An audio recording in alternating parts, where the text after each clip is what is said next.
Human experiments and mad scientists are a combo that is inseparable. So cool! Whenever you hear one of them, you think of the other. I've seen many stories where human experiments result in hideous creatures to be unleashed upon the world, or simply deadly weapons to use for a purpose, be it selfish or selfless. Elf Lead, Killing Bites, Terraformers, Akira, and the list goes on.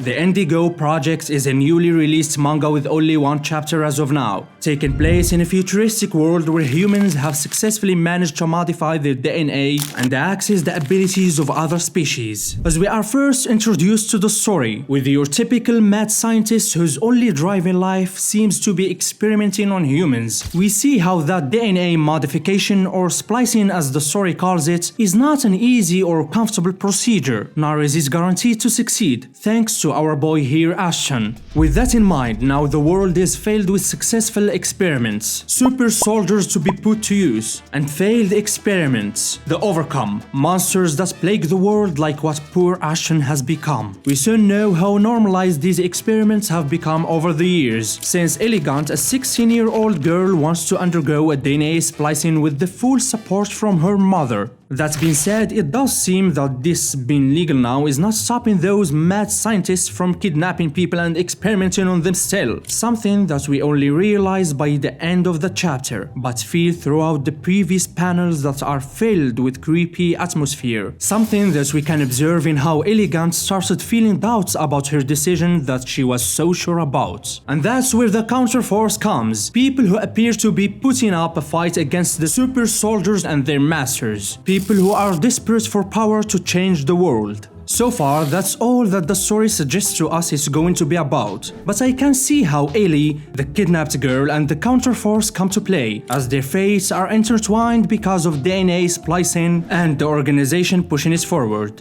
But as much as the story is important for such a manga, we can't neglect the characters who move this kind of story. Beside the mad scientists we see here and there is a respectable amount of focus on Ellie, who is going to be a main or the main focus of the narrative, alongside the counterforce and the kidnapped girl. Ellie is a timid girl who seems to be lost in life, but finally found something to belong to. However, even though she doesn't talk often, she appears to be paying good attention to her surroundings, suggesting that her decisions are not made plainly on the spur of the moment. We also have Yas and his boss, the comedic relief and the guy who seems to be the leader of the counterforce I mentioned before. And finally, the kidnapped girl who is in the opposite situation of Ellie, as she is brought to the lab forcefully to undergo the splicing procedure. Now that we know what's going on, it's time for me to discuss the potential of this manga and what could be improved, starting with how the author tries to make things mysterious to intrigue the reader, but neglects the possibility of things not flowing smoothly in the reader's mind, as I can see how this chapter could take some people multiple times of reading to finally understand what's going on, which is not necessarily a good thing for a first chapter.